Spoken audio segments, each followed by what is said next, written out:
Oh.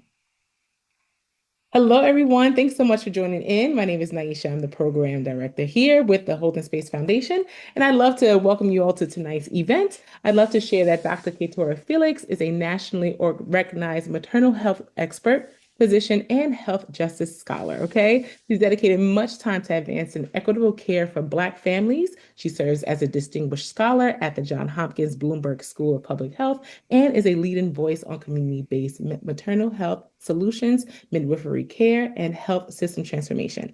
Through much research, advocacy, and storytelling, Dr. Felix works to elevate evidence-based approaches that improve outcomes and restore dignity in maternal health care. Okay, so we are going to get started over here with Kaytura. Thank you so much for being here. Absolutely. It's my pleasure, guys, to be here with you. Good afternoon. Good evening. I'm not sure where we are, but I imagine we're all continental United States. So it's a real pleasure for me to be here with you and Naisha. When I got the request, I'm like, of course. And so I want to tell you a little bit about me, and then we'll get into, how we're going to be spending our time together. But in 2023, like you and everybody else, we were hearing about the statistics around Black maternal health, right? They were dire, they were alarming. And I was very concerned, like a lot of my friends, a lot of my family, a lot of people I know. But I knew that picture was incomplete. I knew that there were solutions. I didn't know what the solutions were, but I knew that Black people in the community were working on solutions. And so I set about to find the solutions. And I set about to do that by turning to experts, people who had more experience than me, people who had studied the topic, but also people who had lived experience. And I spoke with 70 experts and I asked, what is the Black community doing about the Black maternal health crisis? And they said to me, look to Black community midwives. Now, they said other things, but that really set me on a journey to answer what is Black community midwives and why are people saying that they are a solution to the Black maternal health crisis. Now, in short, Black midwives, community midwives are experts in pregnancy, low risk pregnancy, uncomplicated pregnancy, and they operate in the community. They provide care in the community and they deliver in the community. So that is, by way of introduction, I just want to set that table for you, and then we'll go into my presentation. So,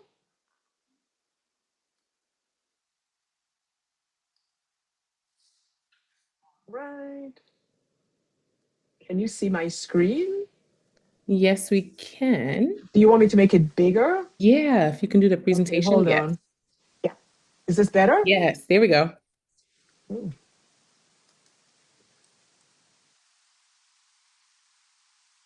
All right.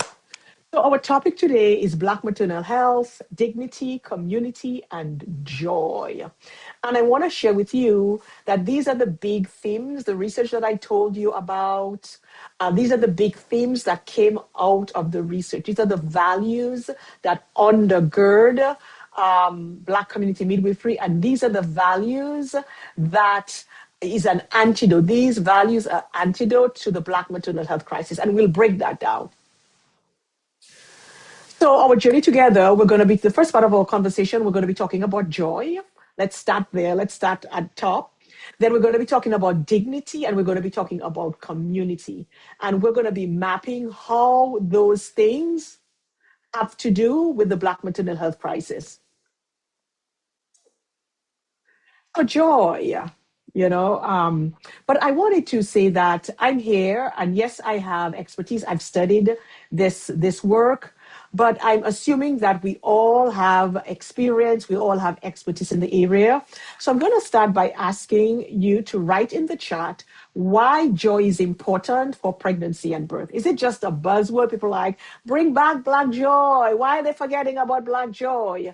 What is the significance and what is the relevance of Black joy as it relates to pregnancy and birth? Just write it in the chat.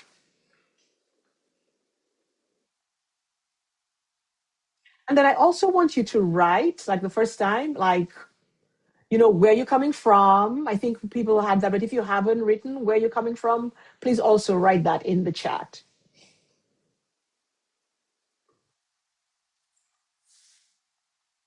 All right, let's see. So Naisha, I cannot see the chat, but maybe if you can. Oh, there's the chat. There's the Oh, you chat. got it? Okay. Okay, yeah. Okay, I'm not sure. However, it feels necessary for baby to be and mom to be embracing the journey. Absolutely, Liz. Any other person? Why is joy? Is it just people are being fancy? They're being extra, talking about joy. Celebration that new life is coming into the community. Absolutely. So there's that. There's that, the celebration that new life is community coming into the community. It allows for the birthing journey to feel wholesome. Absolutely. So, in short, I'll tell you that joy is an antidote to stress. And joy, black joy is really important. Joy is really important. It has effects biologically. So think of joy. The opposite of joy is stress and tension. And stress and tension actually undermine the birthing process and actually weaken the birthing process. So joy is really important when people, when we are joyful, our bodies function better. When we are joyful, the preparation for the baby, the harmony for the baby, all of that works better when we're joyful. Right. So it sets a positive trajectory and tone for both the baby and the mother. So historically, there may be heaviness in the circumstances for some unplanned birth. Yes, but even when birth is planned, sometimes joy is not part of the process, and joy is really important. And it's important not just emotionally, but it's important biologically and socially, and that translates to better outcomes. So here is where we are in the US. Much of what we know about Black maternal health is the dire statistics, right? And that is not joy producing. It is actually fear producing. And we know that our maternal mortality rates in the US far exceeds that of other industrialized countries. So look at the US here. We have the US, the rates at 23.8. Whereas the country that comes as next is France with 8.7, and we have New Zealand, which is 1.7. And in New Zealand, actually, the system is a midwifery based system. And the other thing is that in most parts of the world, of our contemporaries, midwifery model of care is what they follow. Okay. So then we see how the US we're doing and we're not doing well. Now, when you look inside of the US, Black women are 3 times more likely to experience maternal death than white women, right? So, yes, the women in the United States are not doing that well. That is true. We could be doing much better. But when you look within women in the United States and birthing people in the United States, a lot of that not doing well burden is carried by Black women and Black birthing people. So we see and this relates to deaths. So the number of deaths per 100,000 live births for Black women, it's 55 compared to white mothers, which is 19, and Hispanic mothers, 18. So that is really concerning. But that's not the only story. It's very concerning. That's not the only story, right? The statistics, one of the things we heard from my research is that focusing on the statistics without the solutions is actually irresponsible. So here's what people had to say about the focus on the statistics. They are scaring people and re-traumatizing people, and people are scared to have children. So fear is very far from joy. Another person had to say fear itself feeds into worse pregnancy outcomes. So, fear, stress, all of those things, allostatic load, all of those things result in high blood pressure, cardiovascular disease, bleeding. All of these factors lead to worse outcomes. So the takeaway from the first part of my research was is the harmful discourse around birth not only discourages pregnancy and childbirth, but also negatively impacts pregnancy experience and outcomes. The overemphasis on the dire statistics and the underappreciation of Black joy fuel a fear based narrative in the Black community. And I would say the overemphasis on the dire statistics and the underemphasis on the solutions, because I think it's important to say that there are challenges in the community, right? But we have to pair that with the solutions. Those two things have to be in conversation with each other. And people were very frank and they said that if we just focus on the solutions, they call it admiring the problems and not focus on and not really talking about the solutions. And I understand that in our community, there are some who think that, well, we have to talk about the solutions to get people to move. But there are already people who are moving. There are already people who are solving the problem. So why don't we put our attention there and increase that as well as talking about the problems? Sorry. So what I'm going to do right now is I'm going to give you an experience of the joy that we're talking about, right? So it's not, I want you to feel the joy that is also associated with Black birth. And this is joy that midwives, community midwives support.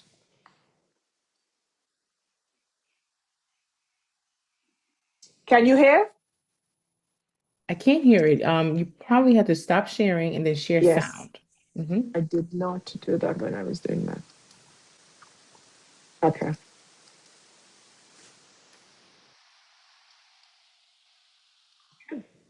Let's go back. You'll definitely Come hear with it. me to my first midwife appointment. All good, all good.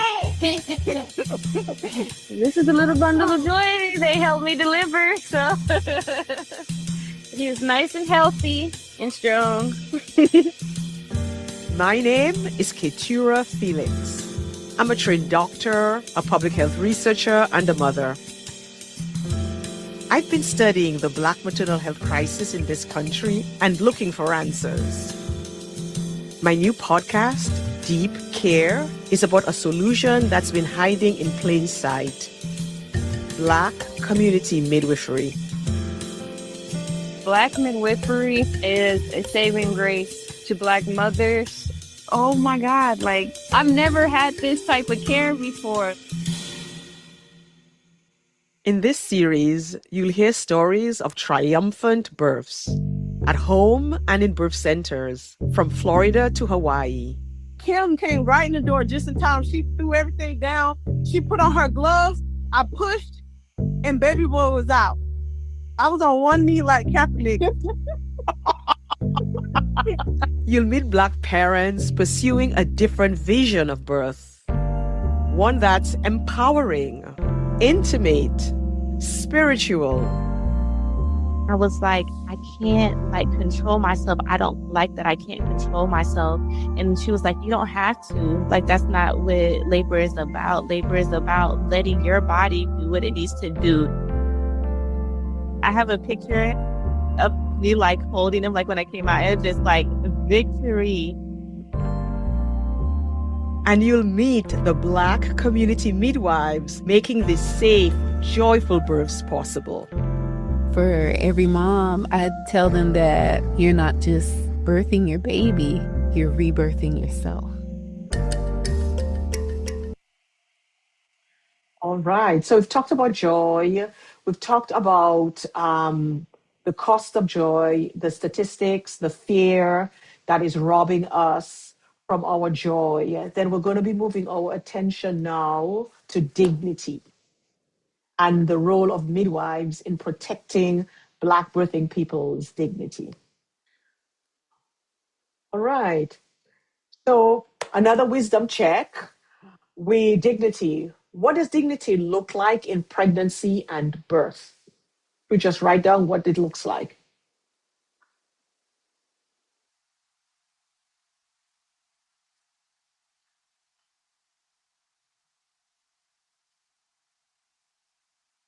Okay, let's read that.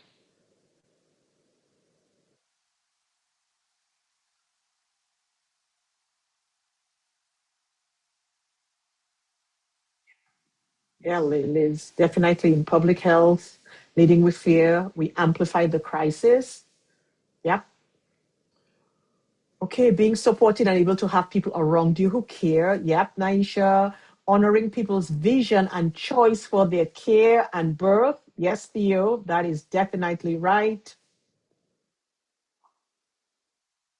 Ability to honor my wishes. Absolutely. Right. Um, so there are things that rob us of our dignity, and we know it. When Black women seek out conventional hospital care, there's a lot of research on that. They mention experiencing mistreatment from their providers or feel that they aren't listened to, right? So people come in, they have their birth plans, and the birth plans are brushed aside. That was something that came up over and over again. Um, and so here's how this is captured. Here's what the people we spoke to said to us. When we would go to our doctor's appointment to see our OB, they would always exclude my husband. He would ask questions and they would be like kind of disrespectful, ignoring the husband, or really excluding the partner from the conversation. um, Sometimes they would just ignore him and just talk straight to me like he's not even there. And the person went on to say, it took two of us to make this child. Why are you ignoring my partner? Right. And that happened over and over again, not only in during the prenatal visits, but even during the delivery, right? Even when during labor and delivery, partners were really marginalized. And I think in part because they just don't understand how important the role of a partner is. Um, there is the second quote where a client is telling us that she had had a first birth with an OB, and she really wanted a vaginal birth for the second time around. But midway in the process, she realized, nah, I'm not going to get that vaginal birth. So she tried to switch her OB. And here is the conversation that is happening when she arrives at the practice, and the first OB is talking to the OB that she wants to join, right? So she had care with OBA, and she wants to go from OBA to OBB. And so here is what she says.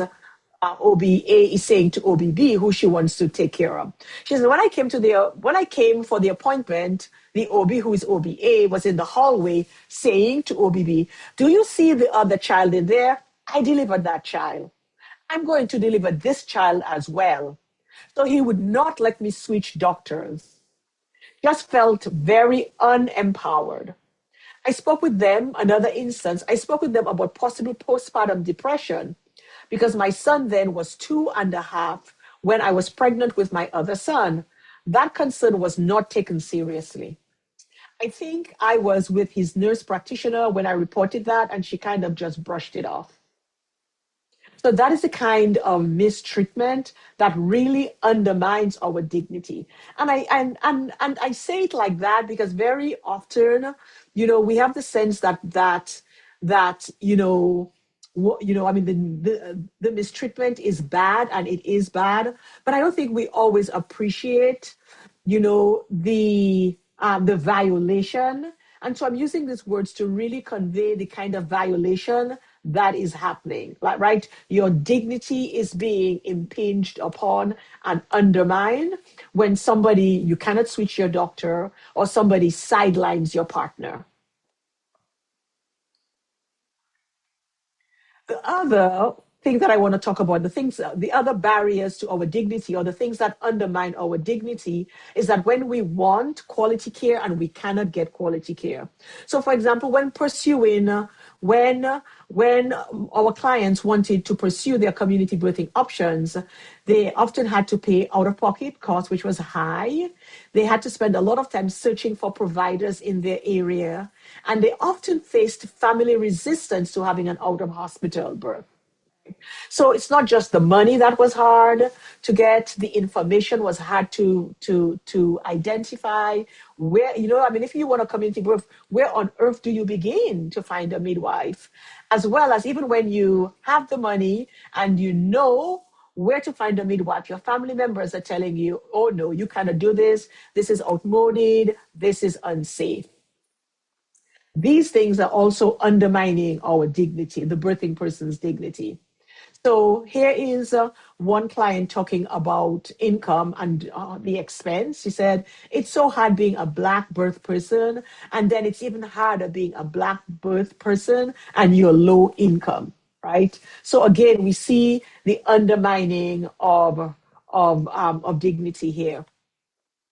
The other instance here is around the second quote, which is at the bottom right, is around access to care, right?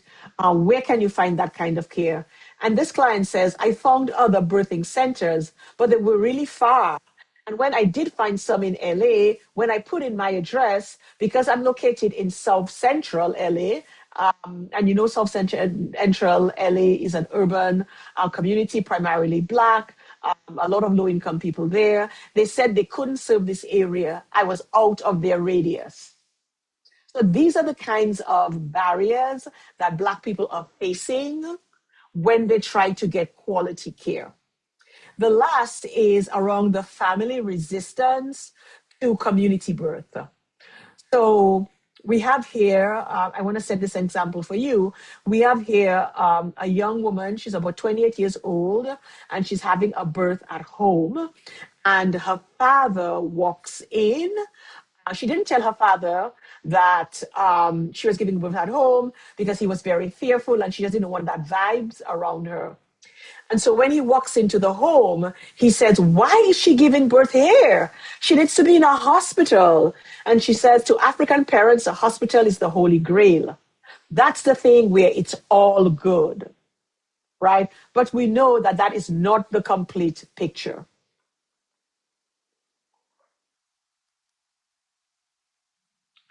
So I'm going to juxtapose the things that undermine clients' dignity with what midwives do to support and protect clients' dignity, because they understand that it is important. They understand that how you are feeling about your pregnancy, how the relationship that they have with you is important. It's not a transaction, that everything is connected to everything else.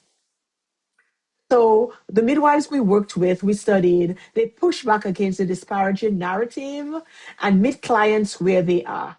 They honor and respect their clients to provide them with affordable, loving, and culturally concordant care. And so here's a client telling us the kind of care that she got from her midwife. Meeting my midwife, she was such a warm, inviting spirit. She was very mothering. So all the appointments with her, it just feel like you're talking to a family member, like helping me let my guard down, to let you know this is your safe space. You are okay, right? And we hear so much about the lack of safe space. And the midwives are creating a safe space. And what these clients told us is that sometimes in the presence of the midwife was the only place that they could unburden themselves. The only place. So imagine being pregnant, and pregnancy is a big deal. Pregnancy is a stress test in and of itself, right? Imagine pregnancy is a stress test. And, right, you are under stress. So the pregnancy is demanding of you, and the external environment is also demanding on you. And so with the midwives, sometimes that was the only place they could just unburden themselves, let their guard down, and just relax and breathe. Another client said to us, she respected my culture and my body. While I was giving birth, I had spiritual scriptures playing. She ain't never said, turn it off, lower the volume, none of that. In our religion, and that person is Muslim, once a baby is born, the call of prayer is supposed to be said in their ear. She let it happen. She didn't say, wait, let me do this first. She just let it happen, right? Again, that is the things that midwives do, community midwives do, to protect the dignity of their clients because they understand that the relationship is important. Kim's clients often tell her that before midwifery care, they never felt like their medical providers listened to them, that no one cared enough to pay close attention. And if the provider is not seeing them and attuned to them, how are they going to catch things? How are they going to prevent things? I love that word attuned. It suggests something more than the routine checkups or checking off boxes. Having a provider attuned to clients requires deep listening and humility because clients know their bodies and their lives are anything but simple. That is where the malfunction is. It's not the woman's body, it's the external experience around her. Because when our bodies are left alone and our bodies are supported, physically, mentally, emotionally, spiritually, and all of that, our bodies work very well. They work very, very, very well. And I see that all the time. All right, so what you have here is the midwife understanding the importance of dignity, the importance of the relationship, and really pushing back at, Black women's bodies are broken, which again is an attack on our bodies, which is an attack on our dignity. All right, the last piece is around community. Community. So we're going to do what we did, right? What does community look like and why is it important?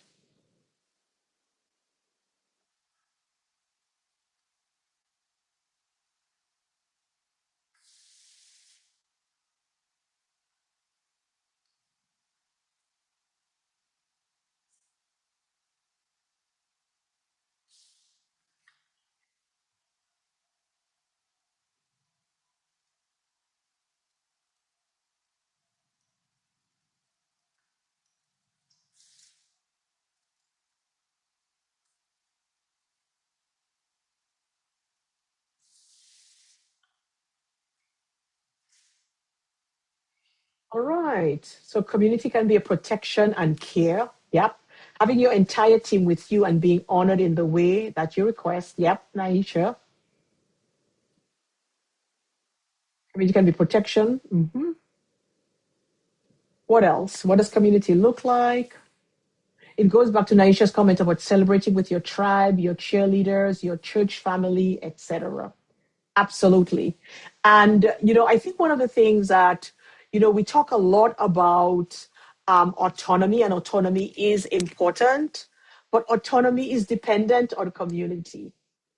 And I'll say that again. Autonomy is really dependent on community. So for us to express our autonomy and our wishes and our desires, we really have to have community support to be able to do that.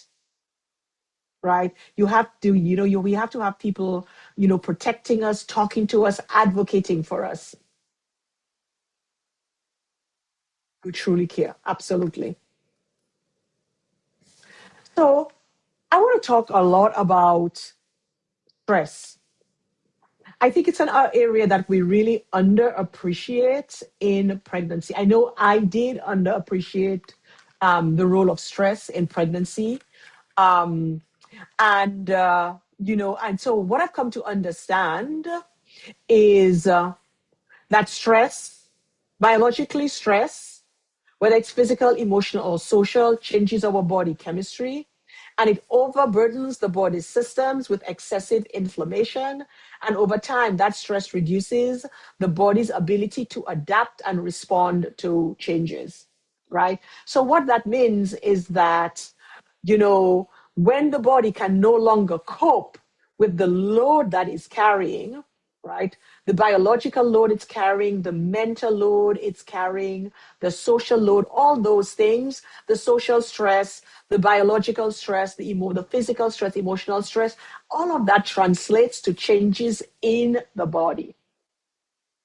I really think it's important for us to understand that. And that, depending on many of us enter pregnancy with having experienced weathering, excess stress. And weathering is not just a nice word, it's a terrible word, but it is that the fact that our body has weathered a lot of stress. And so our body is working overtime. And so you imagine you coming into pregnancy with your body working overtime. And now your body has the extra work of supporting a new human being, new eyes, new lungs, all of that. And then you have the additional stress of mistreatment. You have the additional financial stress. You have all those things coming on, right? So you have compounding stress.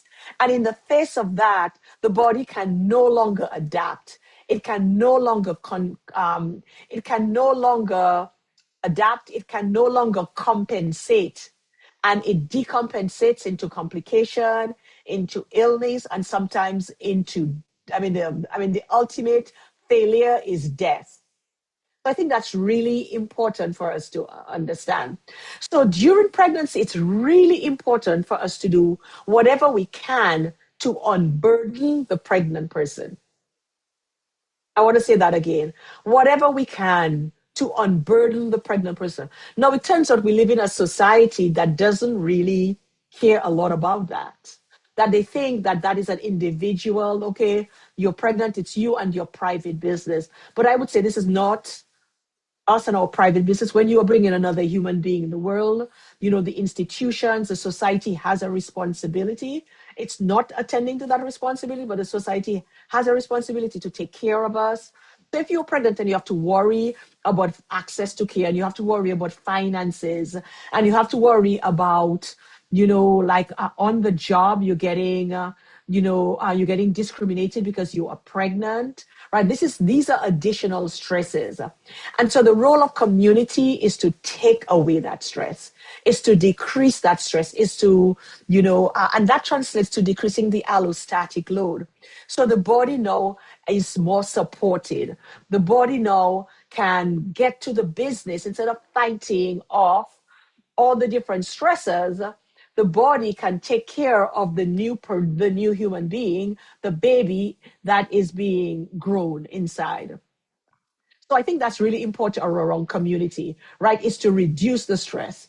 The second thing is around co-regulation, right? So one is taking the stress off of the person. Like, oh, you don't need to worry of that. Mama, I have the food. I will bring food for you, especially in the postpartum period. Or you don't have to worry about, these doctors and these nurses. I got you. I will talk to them for you, right? You don't have to worry about self-advocacy because I will take care of that. And that's why partners and doulas and all these people become really important during the birthing process, because they can navigate that system and they can offload that stress from the pregnant person. But the other thing community can do is around co-regulation. So, and we it's really important because we already do it. You're in a bad mood and somebody comes in and, they're pretty chill and they give you a hug and things begin to shift. That happens through co-regulation. One nervous system talking to another nervous system. We do that with children. We can do that with each other. So as human beings, we can co-regulate one another. We can calm or settle the other person, right? And I include providers in community, because I think providers should see themselves as part of the birthing person's community. Now, they typically, because providers, especially in the conventional system, have an elevated sense of who they are. They may not see themselves in the community, but they should be seeing themselves as part of the pregnant person's community. And providers are uniquely positioned to provide that co-regulation, because you're coming in for care, you want to be helped. So if a provider can help you co-regulate, you're open, that makes for a powerful opportunity for healing. So through making clients feel heard, when they voice their concerns, noticing and skillfully addressing their symptoms. Providers can help ease the life stress and anxiety that clients experience in medical settings, right? So even if you are a doctor and the person is talking about what's happening on their street, and right, you cannot do what's happening on the street, but acknowledging and affirming that person is important, and the role here is around co-regulation. So I want to share with you the things that midwives do, the community midwives do in my research to build community and to support, right? So here's a client saying, so to go to my birth center, not only to be seen, meaning to get care, and they're sending me home with a care package. I have food. I have fresh groceries. I have clothes for my baby who's not even here yet. Even diapers because of the beautiful donation table that's always available. And so she goes on to say how resourceful it was and more than her money's worth. You get 10 times as much as you pay for. It's just a beautiful thing. Like that is the power of community, you know? Then this other client is saying Black midwives literally are the intervention. She's saying they are that starting point. My midwife helped me with pediatricians for my baby that she knew respected home births and stuff like that. So she really helped me navigate through the beginning months of motherhood. Again, co-regulation. She was patient with me. She taught me. She treated me like an individual and not like she was going through a checklist. Again, that is building community with your clients. Joya, our mom from the top of the episode, was able to follow her midwife Kimberly Durden's guidance. She gave me an extra postpartum visit because I told them like I was like I'm not ready. I'm not ready for this to end. She was like, "Well, do you want to come for like one more?" I was like, "I can do that." She's like, "Yeah, we'll schedule you for one more." And she's like, "Before you go start going to the mom's group." She spent the first couple of weeks in bed, bonding with her baby boy and husband. Then she returned to Kindred Space for her weekly postpartum group visits. You get to talk with other postpartum moms and dads, and you get to relate on different things. And you realize that you're not in this alone because, like, whatever you may be thinking, like, somebody else is also thinking the same thing or feeling the same thing. So it helps, like, continuously build that community there. And Kimberly is awesome with helping others connect, like in breaking the ice between us, because sometimes we can get a little shy and be scared to talk to each other, but she's great at helping us all come together. Great. And, part of that community building is not just the midwives and the families, but there are doulas and other providers that really not only provide services, but also provide a community. So, for example, while I was in observing the birth center, one mom came in because she was leaving her partner. She was living an abusive situation, and the midwife just jumped on the phone, called the doula. Of course they were going to apply for housing for the mother, but we know that takes days. So while they are working, through the official channels to get that new mom housing, the midwife is calling the doula, and the doula is like, yeah, she can stay in my apartment for the next couple of days while her housing situation comes through. That is the kind of community that community midwives are building with other providers for their clients. I'm going to wrap up now, and I want to say community midwives in the US, Black community midwives in the US, are addressing the Black maternal health crisis by protecting their clients' dignity, building community, and supporting joyful births. And all of these things contribute to having a joyful, healthy birth. So here are the questions for discussion. I mean, you can ask any question you want, but I thought, we would. So maybe let's do that. Let's pause for your question and then we'll have the discussion question. Because one of these things I would invite you is to, what are you taking away from our time together? and to identify somebody in your network to have a conversation about your action to support Black maternal health. Who is that person, and when will you have that conversation with them? So I think I should stop sharing so we can, ask questions, and then I can put the discussion questions in the chat. All right. All right, I'd love to share. If no one feels comfortable coming off video, off mute, you can send me a private message here in the Zoom chat and I can ask on your behalf. Or, you can just get started and ask your question.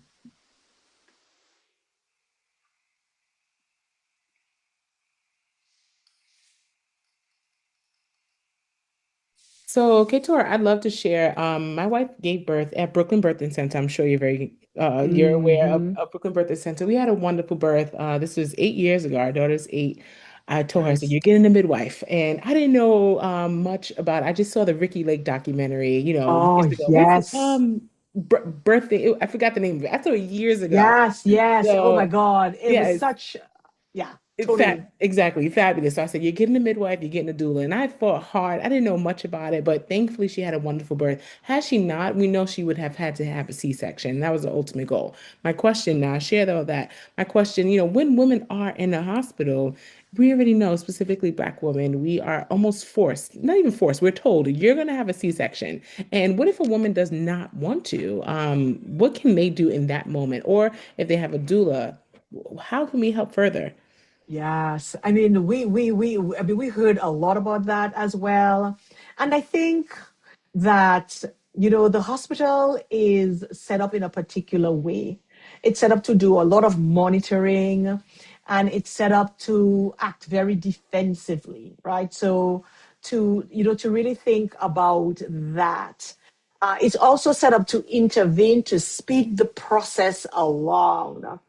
And, once, intervention begets intervention begets intervention. So once you have, like, for example, if they strip your membranes, that happens. So what can happen is that you can just go down a downward spiral, right? They do something which has another effect, which now they have to do something to correct it. What I've heard, and it's not the experience I have because I had a C-section. I didn't have a midwife. Unfortunately, I didn't know how important a midwife was. But I think what is important is there's a certain amount of preparation that needs to happen before you go to the hospital. There's a certain amount of preparation that needs to happen while you are pregnant, right? Because your body has to be prepared for the birth, and midwives do that, and I mean, and many doulas do that the same also. So a lot of education and a lot of preparation around birth. Some of the clients that I've talked to said that one of the things they do, they delay getting into the hospital until they are ready. That's one. Two is having people around you who are knowledgeable and committed to you, right? We're really important. So you have to be knowledgeable because you have to know what's happening around you, and you have to be sort of proactive with the providers, and you have to be work in such a way that because you do not want to get into a fight with them. I mean, you have doulas being kicked out of the hospital and families being kicked. So it's really tricky. And we have a client saying that her midwife came in, right? So let me give you a story that a midwife was supposed to deliver a client at home, but the client's mother came from, the client is out west, and the client's mother came from down south. And when she realized that she was going to have a home birth, she's like, "Not on my dead body. It ain't happening." So the midwife, seeing that situation, says, "We got to go into the hospital." And so the midwife moves into the hospital as the client's doula, and she coaches the client. So now you have the midwife who is very knowledgeable about the pregnancy, now can help, right? She knows the movement, she knows the positions to go in, so she can help things along. right? So it's not just advocacy, and advocacy is important, but it has to be informed advocacy when you're going up against power. It cannot just be like no, yes, no. It takes a certain amount of somebody who's educated and somebody who, you go into the situation. There may be people in the hospital team who are very sympathetic and don't agree to those kind of interventional protocols. So building relationships with people in that setting as well. But it is challenging. It is definitely challenging when you go into these systems and everything is organized around you, a lot around technology and intervention, and very much a defensive posture. It is hard. Thank you for that. So overall, it sounds like it should have been planned and mom didn't know. It sounds like it. You probably have to say no to some people. Okay, I'm done. Liz, I'd love to hear your question. Hi, good evening. I have a comment and follow-up Nice. question. So I wanted to also just share. So for me, I have had three pregnancies, and I absolutely felt empowered by my midwives. And I say that because I started out with an OBGYN and decided to change at the seventh month to Yeah. a midwife.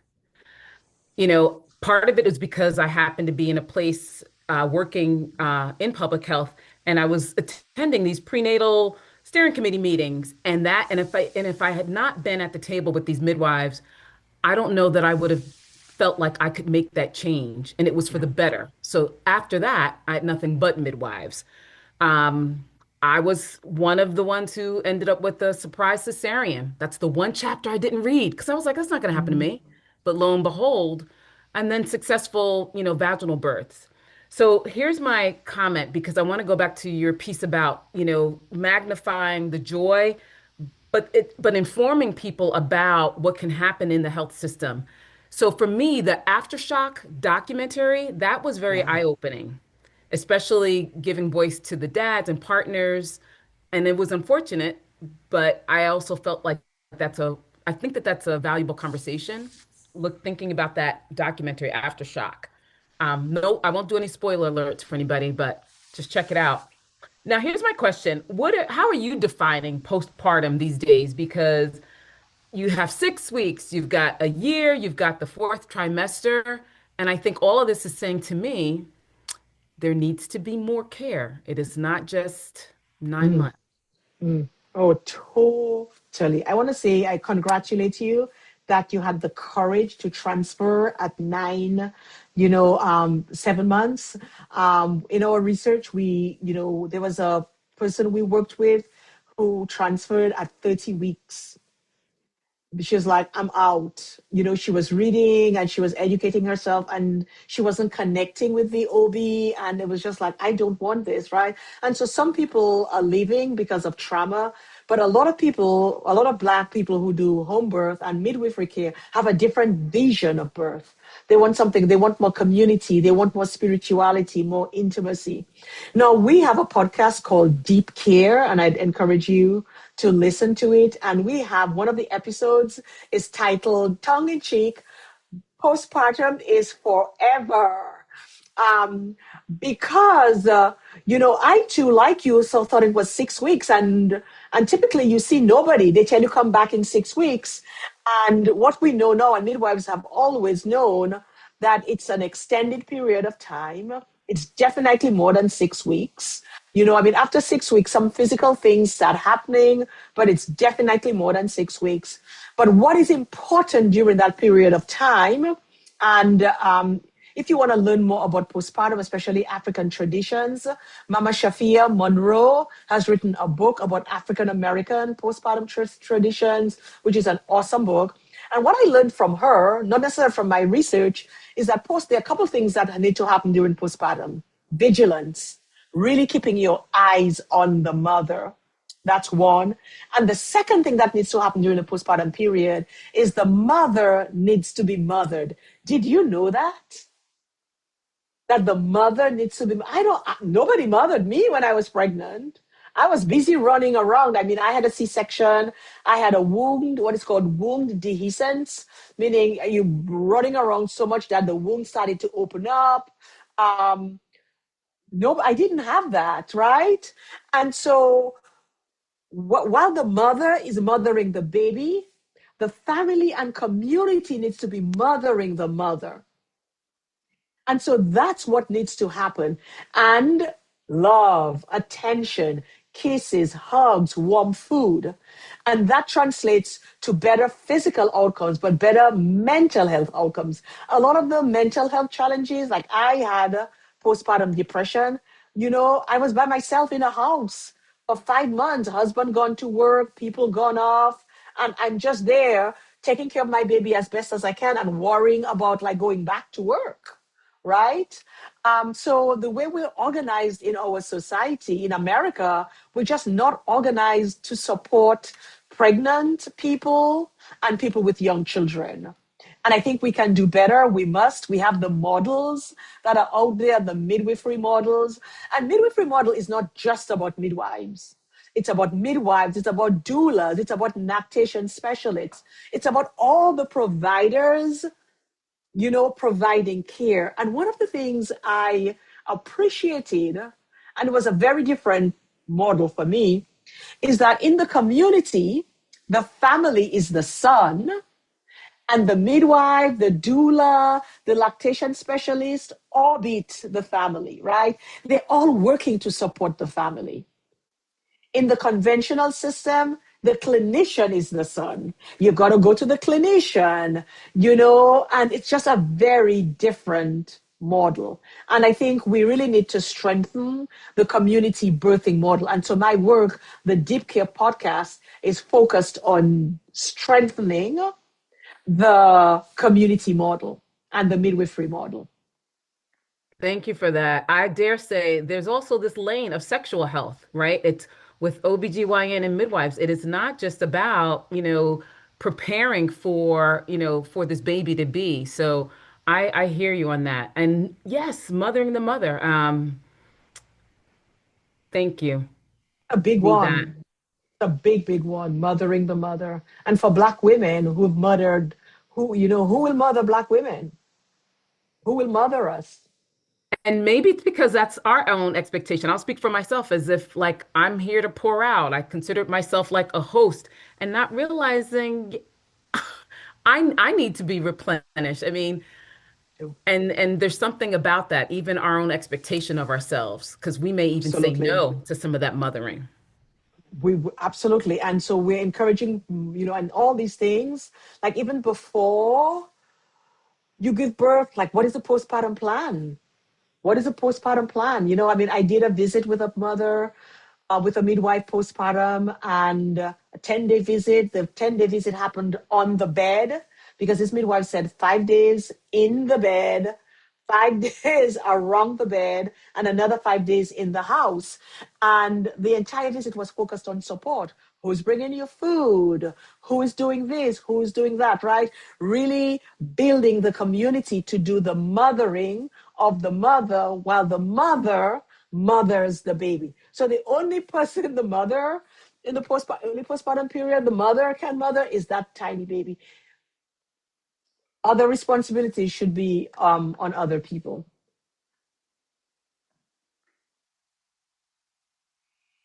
And I think we have time for one more question or comment if anyone wants to share anything.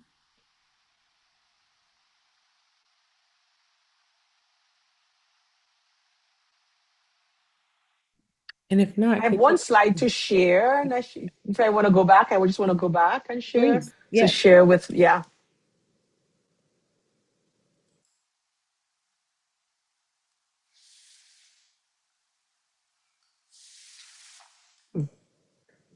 So let's see. So you can do that. What your takeaways from our time together, you can do that on your own and identify somebody in your network to have a conversation is what action you're going to take to support Black maternal health. Because there are things we can do in our community to support that. You can follow me on at Black Birthing Futures to share the action that you took if you want. Um, And I'm going to put I in the chat. I'm going to put in the chat. I'm going to stop sharing. And I'm going to put in the chat a link to our two things I'm going to put in the chat. One, a gathering that we're having tomorrow to celebrate the launch of our podcast. Really excited about that. The podcast has been really well received. Thousands of people are listening, and we're very excited about that. And I'm also going to put a link to the podcast. You can find it on Spotify, Apple Podcast, etc. Is the gathering virtual or in person? Yes, it's virtual. Wonderful. So a lot of us can I know join. it's really wonderful. So let me just get that and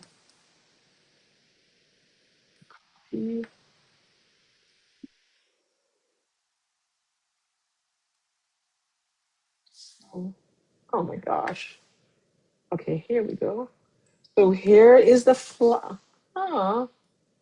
Oh, I can't put this. It says that I cannot. Hmm. Well, I did share the podcast link already, but I can go back Okay. and share that. And then is the virtual gathering on the Instagram page already? I don't know, but let me just put the Zoom link. Oh, okay. Okay. Could be a Zoom link.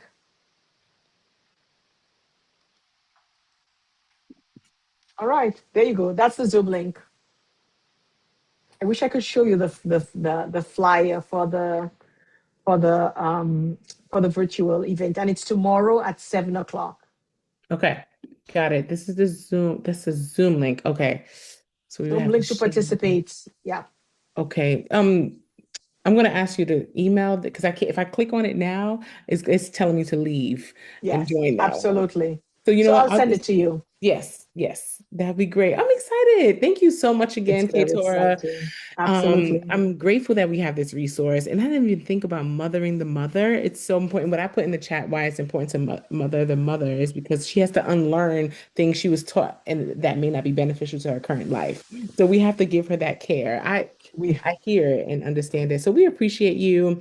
Thank you everyone for joining us today, and definitely tune into the podcast because Patricia, you have a quick question before we end, really quick.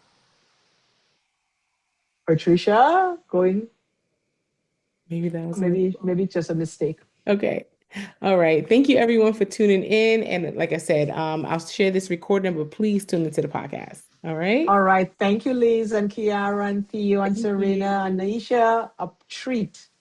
Thank you so much. Okay. All Thank you right. so much. Bye-bye. Bye, everybody. Bye.